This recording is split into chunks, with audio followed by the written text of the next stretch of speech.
Come on, look.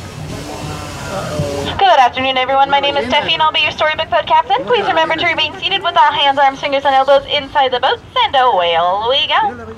Away. Oh no, what's this? It looks like we're about to be swallowed by Monstro the whale. This is the very same Monstro that swallowed Pinocchio when he went on his daring journey. But as some of you may remember, Pinocchio, being a clever puppet, lit a fire deep in Monstro's belly, which caused him to sneeze so hard, he sneezed the end of his tail right off. Luckily for us though, folks, where Monstro's tail ends, ours begins. That's a good one. Now just around the bend on our left, you'll see the cave of the big bad wolf, where he huffs and he puffs, trying to get to his friends. To our right, the three little pigs. If you look, you'll see their houses, one made of straw, one made of sticks, and one made of 100% wolf-proof bricks.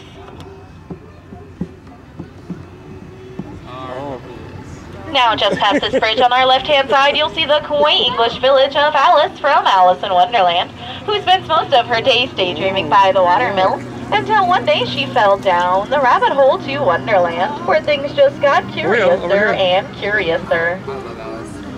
If you look to your right-hand side, in the center of the canal is London Park. This is the very same London Park that Peter Pan took Wendy, John, and Michael Darling flying over to get to the second star to the right to Radel until morning to Neverland, where they would never ever have to grow up.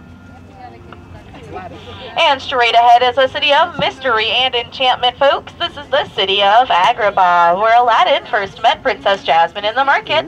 But have no fear, for the only thing that Aladdin stole this day in the marketplace was Princess Jasmine's heart.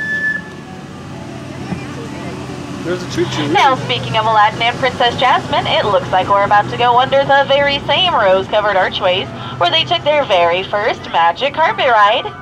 Now they went over, sideways, and under until they reached a whole new world. And straight ahead, it looks like we're about to enter the very mysterious Cave of Wonders.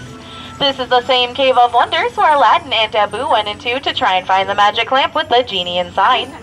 If you see the lamp, be sure to make a wish. I've been told by some that the wishes made here are sure to come true. Now, speaking of wishes, if you look to your right-hand side, you'll see the cottage of a girl who wished that someday her prince would come, Snow White. And just behind that is the mine of the 7 dwarves, where they still whistle while they work. And to our left is the same blue roof chateau Cinderella once shared with her wicked stepmother and stepsisters. But have no fear, for she now lives in the beautiful castle you see on top of the hill with her Prince Charming, where she's been living happily ever after for all these years. Now, just ahead, all along our left-hand side, you'll be able to see Walt Disney's giant patchwork quilt from the Silly Symphony Lullaby Land. Now, the patchwork quilt here is made entirely of 23 different varieties of desert plants.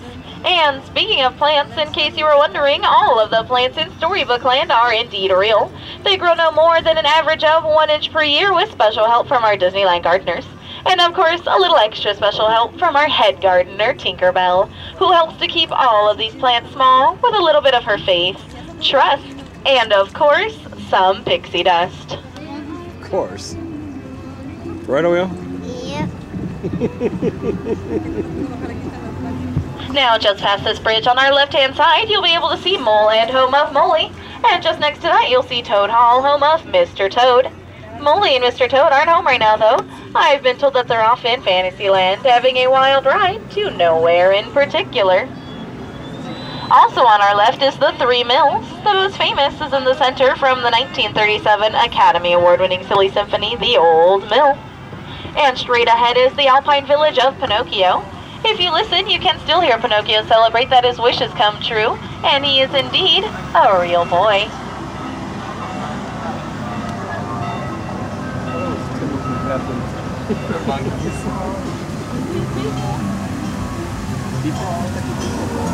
Now, just past this bridge on our right-hand side, you'll see the ship of Prince Eric.